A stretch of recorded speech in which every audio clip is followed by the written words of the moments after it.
गुरु प्यारी साध संगत जी, आज फिर से एक सुंदर सी साखी आप सभी को सुनाने जा रही हूँ। गुरु प्यारी साध संगत जी, परमात्मा के दिए को हमें कभी कम नहीं समझना चाहिए।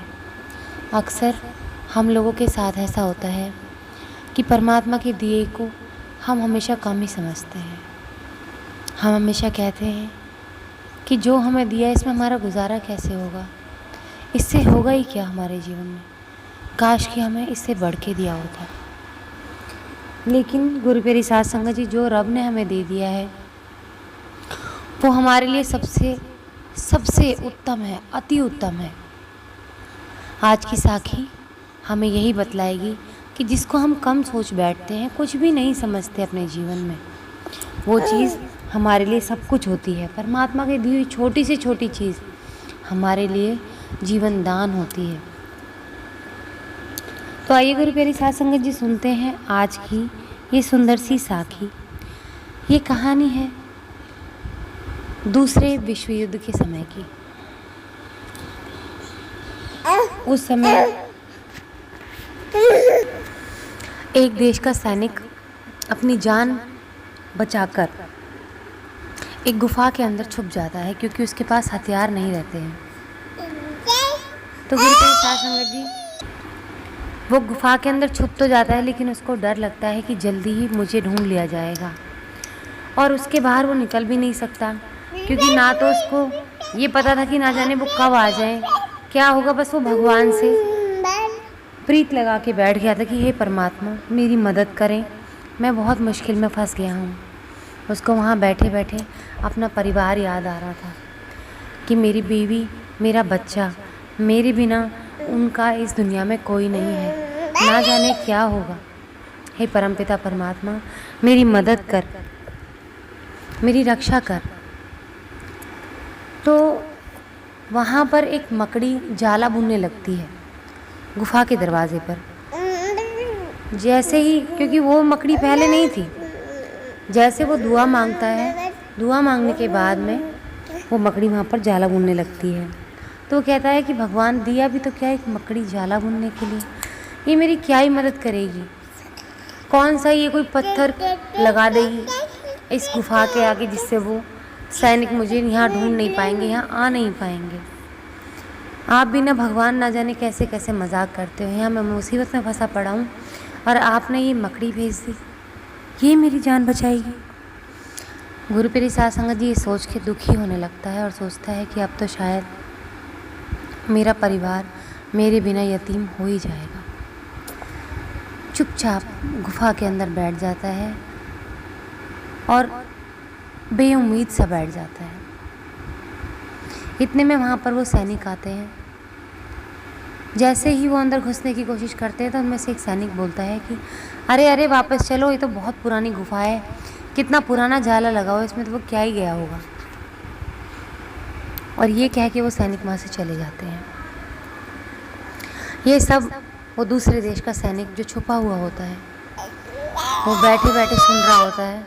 वो कहता है कि हे परमात्मा, मैं इस मकड़ी को बहुत छोटा जान रहा था, लेकिन आज इस मकड़ी ने ही मेरी जान बचा दी। मैं आपके किए को समझ ही नहीं पाया कि आप कब, ना जाने किस रूप में हमें कितनी बड़ी चीज़ दे देते हैं, जिसको हम बहुत छोटा आंकते हैं। इस मकड़ी ने ही आज मेरी जान बचा दी, आज आपके भेजे हुए इस दूत ने मेरी जान बचा दी। तो गुरु प्यारी साध संगत जी, भगवान के दिए को कभी भी कम नहीं आंकना चाहिए। भगवान जो भी हमें एक एक चीज़ देते हैं, हर एक उस चीज़ की हमारे लिए जीवन में बहुत महत्ता है। क्या पता वो छोटी सी चीज़ हमारे लिए जीवन दान बन जाए, जिसको हम छोटा छोटा आंकते हैं। आज तक कभी हम परमात्मा की दी हुई चीज़ों का शुक्राना नहीं कर पाए हैं।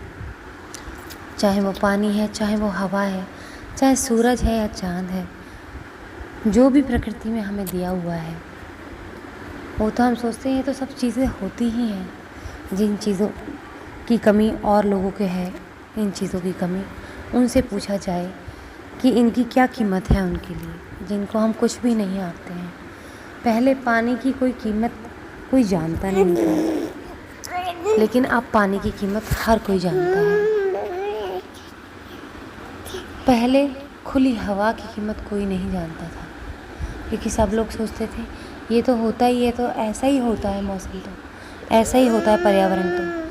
लेकिन अब जब बीमारियां फैलने लगी हैं, खुली हवा नहीं मिलती है, ऑक्सीजन प्रॉपर नहीं मिलता है, तो किसी को पहले कदर नहीं थी, लेकिन अब कदर होने लगी। पेड़ों की कदर पहले,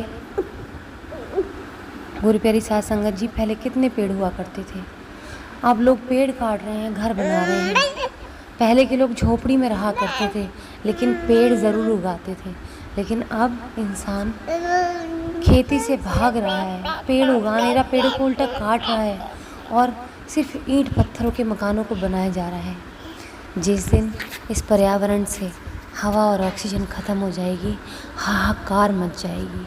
उस दिन इस इंसान को समझ आएगी उस झोपड़ी की कीमत, उस चूल्हे पे बनी रोटी की कीमत।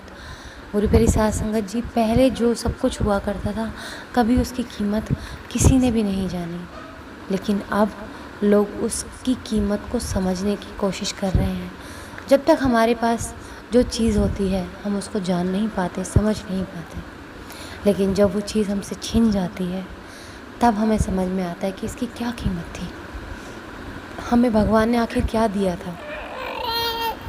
और एक चीज़ होती है हमारे जीवन में, अक्सर करके हम अब चल रहे समय को कोसते हैं कि ये हमारा बहुत बुरा समय है, लेकिन जब ये समय बीत जाता है ना, तो आगे भविष्य जो हमारा आज बनता है, और तब हम उस आज में बैठकर सोचते हैं कि हमारा भूतकाल कितना अच्छा था, वो दिन कितने अच्छे थे। तो हर पल को एंजॉय करो, हर पल को खुशी में बिताओ, प्यार से रहो, सद्भावना के साथ रहो, किसी के लिए मन में बुरे विचार मत लेकर आओ। अगर अच्छे विचारों के साथ जियोगे तो दुनिया अच्छी बन जाएगी, यही धरती स्वर्ग बन जाएगी। और रब की दी हुई हर छोटी से छोटी चीज़ की कीमत जान लो, उसकी अहमियत जान लो कि रब ने जो जो चीज़ हमें दी है वो बहुत अच्छी चीज़ दी है। चाहे वो हमें झोंपड़ी ही क्यों ना दी हो, तो उसका भी शुक्राना करना चाहिए कि हे रब, हे परमात्मा, तेरा शुक्र है कि तूने मुझे सर ढकने के लिए एक झोपड़ी दे दी। ना जाने कितने लोग फुटपाथ पर सोते हैं। हे परमात्मा, हमें आपने जो भी दिया है उसका हम शुक्रिया करते हैं। ना जाने कितने ऐसे लोग हैं जो हमें मिला है उन्हें मिला ही नहीं है, उस चीज़ के लिए वो तरसते हैं। तो गुरु प्यारी साध संगत जी, रब के दिए का शुक्राना करें, ठुकराना नहीं चाहिए, उसको अपनाना चाहिए और उसका शुक्राना ज़रूर करना चाहिए। आज इसी के साथ इस सुंदर सी साखी को यहीं समाप्त करना चाहूँगी। मिलती हूँ आपसे अपनी अगली वीडियो में नई साखी के साथ। तब तक के लिए खुश रहें, सुमिरन करते रहें, सच्ची सेवा करते रहें।